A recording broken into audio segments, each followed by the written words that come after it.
Salut, aujourd'hui je devais vous sortir le deuxième épisode de Twitch vs la télé, mais ça va devoir attendre puisqu'il y a un sujet bien plus important. Vous l'avez vu partout dans l'actu, la chaîne C8, propriété du groupe Canal+, vient d'arrêter d'émettre sur la TNT.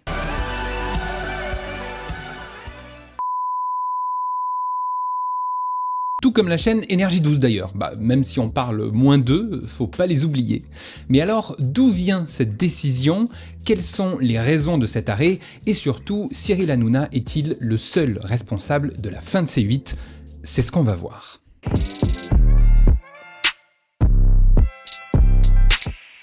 Bon, déjà, il nous faut un peu de contexte pour comprendre comment une chaîne de télé peut se voir refuser le droit d'émettre sur la TNT. Il faut savoir que les chaînes de télé françaises ne sont pas propriétaires de leurs canaux de diffusion, c'est-à-dire que TF1 est propriétaire de ce qu'il diffuse, le contenu, mais pas du canal 1, le contenant. Les canaux font partie du réseau national public, ils appartiennent à l'État. Et les entreprises privées de télévision, qui utilisent ces canaux pour diffuser leur contenu, ont d'abord été sélectionnées pour pouvoir émettre sur ce canal parmi plusieurs projets.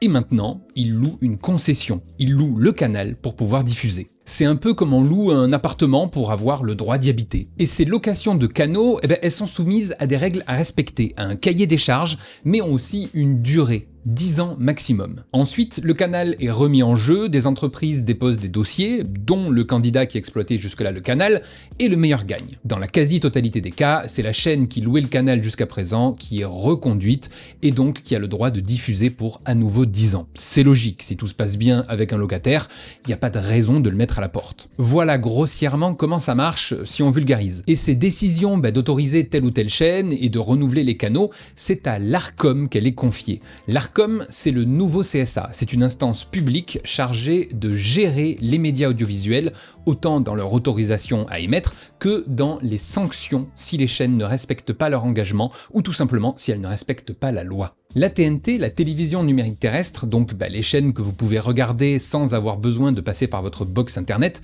a été créée en 2005. Les différents canaux ont été attribués, puis renouvelés 10 ans plus tard en 2015, et encore 10 ans plus tard, donc en 2025, cette année, c'est à nouveau la fin des concessions et donc le renouvellement des canaux. Une dizaine de chaînes de télé prétendent à leur renouvellement et parmi les candidats, on retrouve les chaînes de télé sortantes, candidates à leur renouvellement, mais aussi des chaînes de la TNT payantes qui souhaiteraient passer en gratuit si un canal se libère, ou encore des projets inédits qui souhaitent créer des chaînes de télé de toutes pièces si là aussi une place se libère. Chaque chaîne dépose un dossier à l'Arcom et ensuite des auditions ont lieu. Les dirigeants des chaînes ou des groupes de télé viennent avec leur équipe et présentent chacun leur tour leur projet devant les membres de l'Arcom. C'est comme une sorte d'examen finalement. Les dernières auditions en date pour le renouvellement des canaux de la TNT ont eu lieu du 8 au 17 juillet 2024 au siège de l'Arcom. Et vous vous en doutez, ce genre d'entretien se fait en privé, loin des caméras, ce n'est pas rendu public. Personne n'a accès à ce qu'il se dit. Pas du tout, c'est ouvert à tous, on peut même y assister, juste là, derrière, et surtout, toutes les auditions sont dispo en direct et en replay sur le site de l'Arcom. Voilà, si ça vous intéresse, je vous mets les liens en description, c'est assez marrant à voir quand même. Bref, ce qui nous intéresse aujourd'hui, c'est évidemment l'audition de C8, puisque c'est à ce moment-là que va être scellé le sort de la chaîne et que l'Arcom ne va pas renouveler leur droit d'émettre au profit d'un autre projet. Et on va analyser cette audition. Nous auditionnons la société C8 pour le projet C8. D'ailleurs, concrètement, comment ça marche les auditions? Quelques semaines avant, les chaînes déposent un dossier avec un business plan, une description des programmes, de l'ADN de la chaîne, des engagements qu'ils vont prendre, etc., etc. Puis, place à l'audition. Elle dure 1h30, 30 minutes de présentation qui reprend les points du dossier, suivi d'1 heure de questions-réponses avec le collège de l'Arcom. Pour représenter C8, on retrouve le PDG du groupe Canal+, propriétaire de C8, Maxime Saada, la secrétaire générale du groupe, la directrice financière, la directrice marketing, le directeur des programmes et le directeur général de C8. Bref, il y a du beau monde. Et pour info, ils se connaissent très bien la délégation de C8 et les membres de l'Arcom, puisque ces dernières années, C8 a été sanctionné à plusieurs reprises par l'Arcom. Rappelez-vous, le rôle de l'Arcom, c'est pas uniquement de distribuer les canaux de diffusion, c'est aussi et surtout de veiller à ce que les chaînes respectent leur engagement et la loi. Et si c'est pas le cas, il convoque la chaîne, demande des explications et si besoin, il sanctionne. Et C8 s'est fait énormément sanctionner par l'Arcom ces dernières années. Il suffit de taper d'ailleurs C8 dans la barre de recherche du site de l'Arcom pour s'en apercevoir. Rappel à l'ordre, mise en demeure, sanctions, bref, il y en a beaucoup. En l'espace d'un an, C8 a reçu 7 sanctions de la part de l'Arcom. Et la quasi-totalité des sanctions étaient contre une seule émission, TPMP. Alors on va pas revenir sur chaque sanction ici, mais ce qui est reproché à TPMP, c'est un manque global de maîtrise de l'antenne, avec des séquences d'agressions sexuelles, de publicité clandestine, de non-respect de la protection des mineurs, de non-respect de la pluralité des points de vue, d'insultes envers plusieurs élus de la République, de désinformation, bref, la liste est longue, et de manière objective, chaque sanction est justifiée si on s'en tient à la loi audiovisuelle. Aucune autre chaîne de télé ou même émission n'a reçu autant de sanctions que C8 et TPMP. Dans toute l'histoire de la télé, avoir une sanction de l'Arcom, c'est rare pour une chaîne ou une émission. Quand il y en a une, c'est déjà un événement. Alors, 7 en un an, vous imaginez que ça fait un peu beaucoup quand même. Bref, c'est dans ce contexte tendu entre C8 et l'Arcom que commence l'audition du renouvellement du canal attribué à C8. Monsieur Saada, vous avez la parole. Je vous rappelle que l'audition est publique. Maxime Saada, le PDG du groupe Canal, prend la parole et va, durant 30 minutes, expliquer à quel point le groupe Canal se porte bien, est en bonne voie et que C8 est importante dans le paysage audiovisuel français, qu'ils ont une diversité des programmes importante, etc., etc. C8 est bien la première chaîne de la TNT aujourd'hui. Elle réunit plus de 9 millions de téléspectateurs cumulés chaque jour, et 44 millions de téléspectateurs cumulés par mois. Ensuite, ça parle chiffres, finances, publicité. Nous serons proches de l'équilibre financier l'année prochaine. Et nous devrions être profitables dès l'année suivante. Il prévoit un équilibre financier en 2026 pour C8 parce que, pour l'instant, la chaîne perd de l'argent chaque année depuis sa création. Ensuite, un petit film est diffusé, rappelant la promesse éditoriale de la chaîne. On y voit tous les programmes de C8, des émissions de divertissement, des documentaires, des séries, des films, des émissions de débat, des événements sportifs. Ils parlent de leur engagement sur le handicap, l'écologie, l'inclusion sociale. Puis, le directeur des programmes prend la parole pour vanter la diversité des programmes de C8. C8, c'est le succès d'une chaîne incarnée toute la journée, d'une chaîne qui porte une multitude de formats, comme vous avez pu le voir, des magazines, des documentaires, de l'information, du sport, des jeux, des talk-shows, des films, des séries, des formats courts, une chaîne généraliste aux innombrables facettes qui fait d'elle la première chaîne de la TNT. Mais durant les 30 minutes de présentation, il y a un sujet qui n'a volontairement pas été abordé, l'éléphant dans la pièce, TPMP. Ils l'ont cité seulement 3 fois. Une fois pour parler de l'inclusion des personnes en situation de handicap. Et Touche pas à mon poste accueille tous les vendredis autour de leur table des personnes en situation de handicap, visibles ou non, en qualité de chroniqueurs. Et 2 fois parmi une liste de programmes de la chaîne. Tels que William à midi, animé par William Lémergie, PAF, que j'ai cité plus tôt, ou encore Touche pas à mon poste, présenté par Cyril Hanouna. Depuis le matin, Gym Direct, jusqu'à Jordan Deluxe, William à midi, Touche pas à mon poste, Job le week-end avec Albert Battir. Évidemment, la délégation de C8 sait que TPMP cristallise ce qui est reproché à la chaîne. Du coup, ils n'ont pas trop envie d'en parler et d'attirer l'attention là-dessus. Ils veulent montrer que C8, ce n'est pas que TPMP et ils mettent donc l'accent sur tout le reste. Sauf qu'après la présentation, c'est au tour des questions-réponses des membres de l'Arcom. Et là, dès la première question, l'abcès est percé. Autant rentrer directement dans le vif. Et c'est vrai que l'actualité, on va dire, qui nous a réunis un petit peu, notamment cette année, a été essentiellement tournée vers principalement un programme, puisque juste sur cette année, il y a eu 7 sanctions que l'Arcom a adressées à C8. Quels sont les enseignements que vous tirez de cette séquence, de cette année, concernant notamment effectivement une émission dont vous avez rappelé que c'était sa meilleure saison depuis 10 ans. Vous avez remarqué que de son côté, l'Arcom ne nomme pas TPMP, un peu comme si c'était Voldemort. Tous les différents manquements, nous sommes d'accord sur certains, pas d'accord sur d'autres, sont dans cette émission qui s'appelle Touche pas à mon poste, autour d'un animateur célèbre et une bande d'animateurs autour de Cyril Hanouna. La suite des questions et des réponses, durant 1 heure, vont quasiment intégralement porter sur TPMP et les sanctions. Sur les 8 dernières années, vous cumulez 7 610 000 euros et 1 euro de sanctions. Il y a eu 2 sanctions en 2017, une en 2019, il y en a 5 en 2023 et pour l'instant 3 en 2024, mais l'année n'est pas terminée. C'est vous qui décidez, quelque part, quelle sera la suite. L'Arcom reprochant à C8 de n'avoir rien changé malgré les sanctions et leurs demandes. Bref, une totale inaction. Pourquoi est-ce qu'on doit croire que tout ce que vous auriez pu faire depuis toutes ces années, que vous n'avez pas fait, vous le ferez? C'est des dérapages majeurs, encore une fois. Par exemple, l'Arcom avait par le passé demandé à C8 d'instaurer pour les émissions en direct de TPMP un time delay, c'est-à-dire que les émissions ne seraient plus du vrai direct, mais qu'il y aurait un différé de 15 à 30 minutes, laissant la possibilité à la chaîne de couper des passages qui vont à l'encontre de la morale, de l'éthique ou de la loi. Et je le rappelle, ces valeurs, elles font partie du cahier des charges qu'a signé C8 avec l'Arcom pour pouvoir diffuser au départ sur le canal à la création de la chaîne. Bref, C8 avait toujours refusé ce time delay, argumentant que ça perdrait en naturel et que Cyril Hanouna n'en voulait pas. Sauf que là, dans le dossier présenté à l'Arcom pour leur renouvellement, C8 intègre enfin le time delay. Nous avons donc décidé pour la rentrée de faire un time delay suffisamment important pour TPMP qui nous évitera tout débordement. Du moins je l'espère, évidemment, je le souhaite. Nous nous engageons sur un time delay à minimum de 30 ou de 15 minutes, en accord avec le producteur et avec Cyril Hanouna, qui est totalement en phase avec ça, suite aux différentes expérimentations. Mais, fondamentalement, je le dis, nous avons demandé à la production, notamment de la rédaction en chef de l'émission, de davantage sécuriser toutes les séquences, afin d'éviter toutes les mésaventures que nous avons vécues, et vous et nous, parce que c'est une émission qui est importante, elle parle à près de 5 millions de Français tous les soirs. Nous avons, comme vous l'avez dit, une responsabilité, et donc nous avons énormément appris de cela. Il propose même de signer n'importe quel accord venant de l'Arcom si ça permet de maintenir C8. Si vous nous demandez de prendre des engagements qui ne sont pas dans le dossier supplémentaires, nous serons, s'ils sont importants pour vous, nous sommes tout à fait favorables à le faire.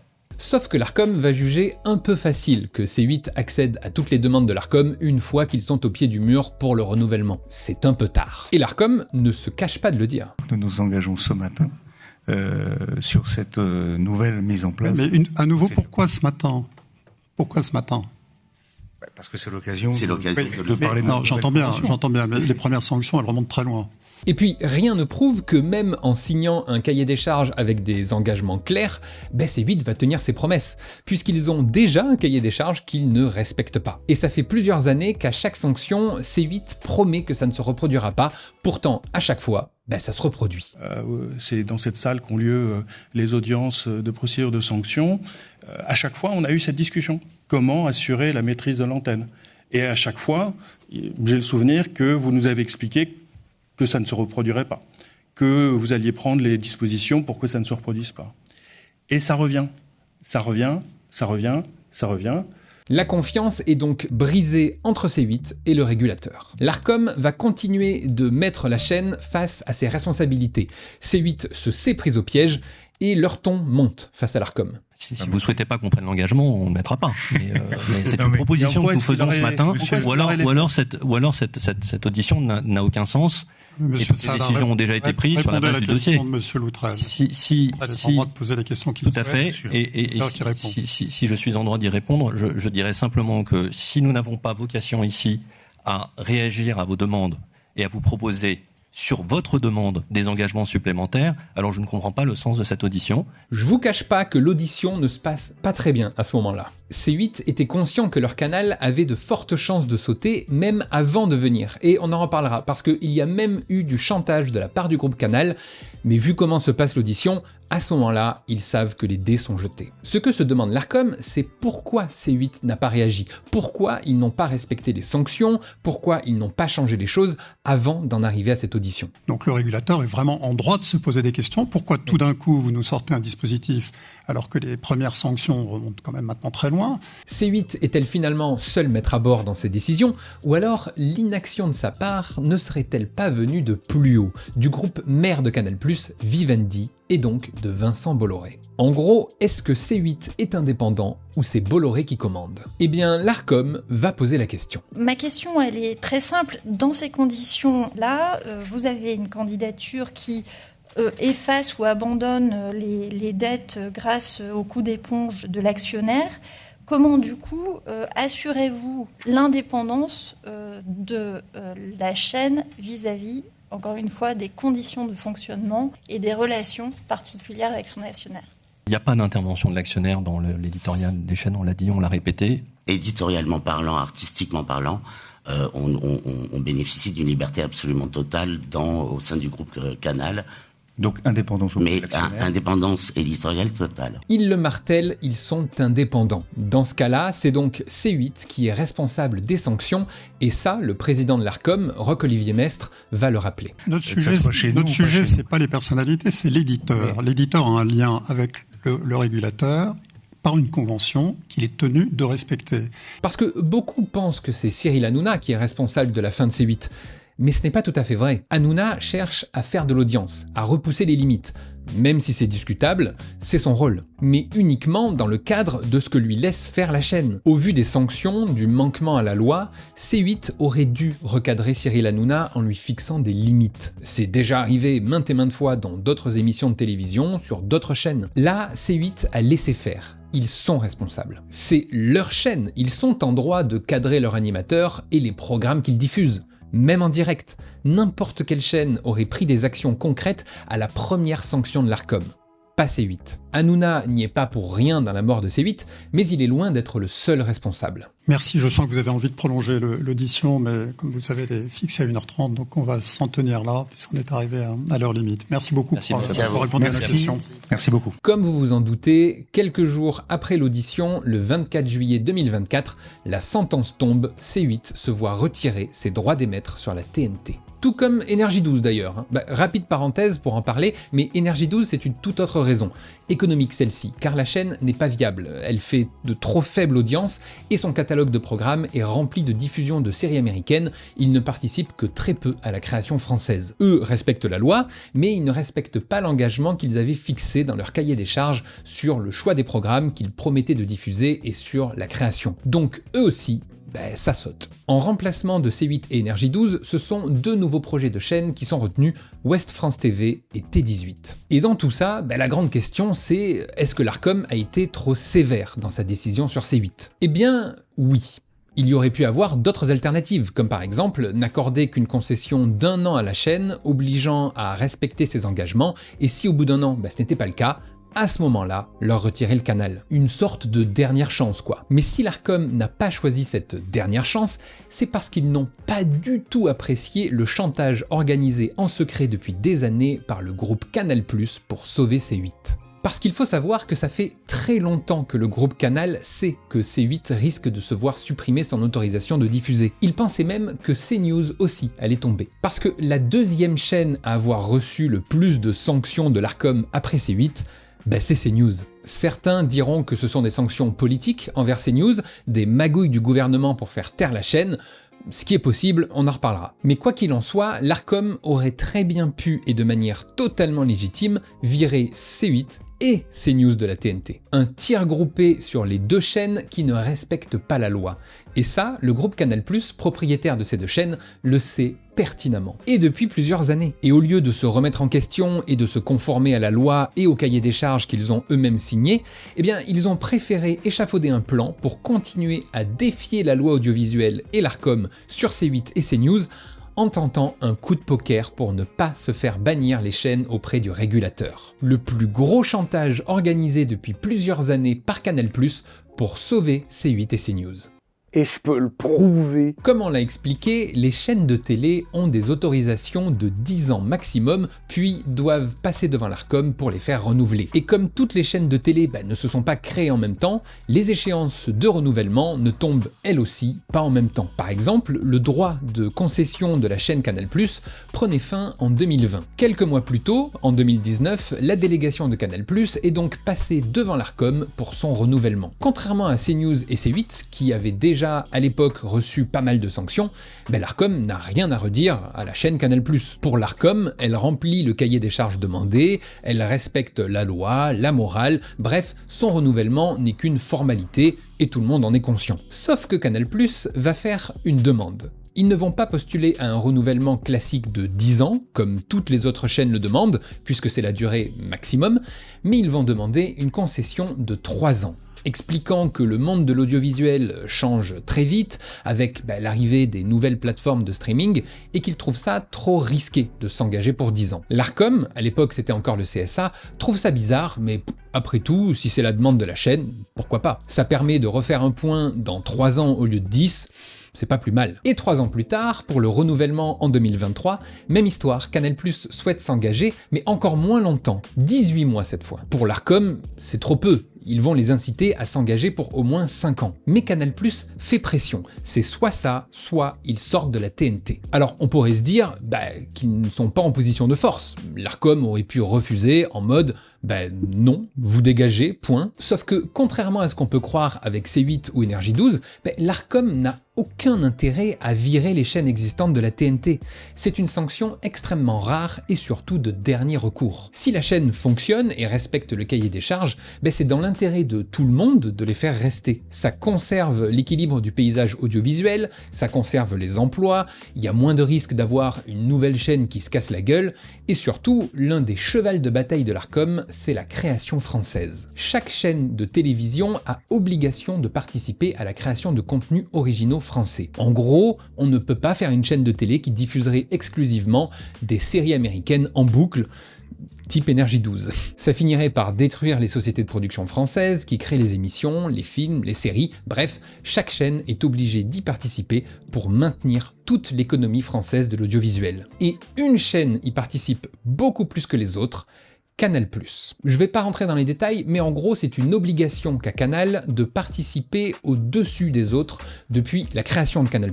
C'est la raison qui a fait que Mitterrand a accepté cette première chaîne privée en France en 84. Bref, donc l'Arcom ne veut pas perdre Canal+ sur la TNT. Et ça, Canal le sait et va utiliser cet argument pour faire pression et n'obtenir que 18 mois de concession. L'Arcom finit par accepter à contre-cœur. Et là, vous vous dites, mais pourquoi 18 mois? C'est bizarre comme chiffre, c'est hyper précis. Et oui, puisque 18 mois plus tard, ça nous emmène en juin 2025, en même temps que le renouvellement de C8 et CNews. L'idée du groupe Canal derrière tout ça, c'est de faire pression sur l'Arcom en disant que si C8 et CNews ne sont pas renouvelés, la chaîne Canal+ retire sa demande de renouvellement et donc rend son Canal 4. Ce chantage, il dit surtout une chose, c'est que ça fait plusieurs années que le groupe Canal+ est conscient que leur chaîne C8 et CNews dépasse les bornes, sort du cadre de la loi française. Et au lieu de se remettre en question et d'accepter les limites légales, ils vont plutôt continuer à s'engouffrer dans cette brèche et tenter un coup de poker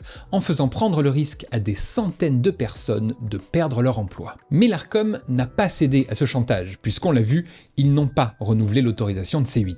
Résultat, la chaîne Canal+ a décidé de mettre sa menace à exécution et de rendre le Canal 4. Dans quelques mois, ce sera France 4 qui viendra la remplacer. Canal+ continuera d'émettre, mais plus sur la TNT. Le groupe Canal+, depuis la décision de l'Arcom pour C8, ne va cesser d'enchaîner les recours juridiques auprès du Conseil d'État, mais ils seront tous refusés et C8 fermera. En revanche, CNews, elle, est restée. Et là aussi, certains se demandent pourquoi ? Pourquoi, si CNews ne respecte pas non plus la loi et le cahier des charges qu'elle a elle-même signé, elle n'a pas vu son canal supprimé? Eh bien, déjà parce que le chantage du groupe Canal a peut-être réussi, au moins là-dessus, mais surtout parce que l'Arcom espère qu'en ayant vu sa chaîne sœur se faire couper la tête, CNews et le groupe Canal vont retenir la leçon et enfin appliquer la loi, surtout sur le pluralisme politique. C'est ce qui est le plus reproché à CNews. En revanche, pour C8, l'arrêt de la chaîne est définitif. Enfin, pas tout à fait d'ailleurs, puisque l'Arcom n'exige pas la fermeture de C8, il leur retire uniquement le droit d'émettre sur la TNT au canal 8. Mais rien ne les empêche de continuer à diffuser sur les box, le satellite, le câble ou même Internet.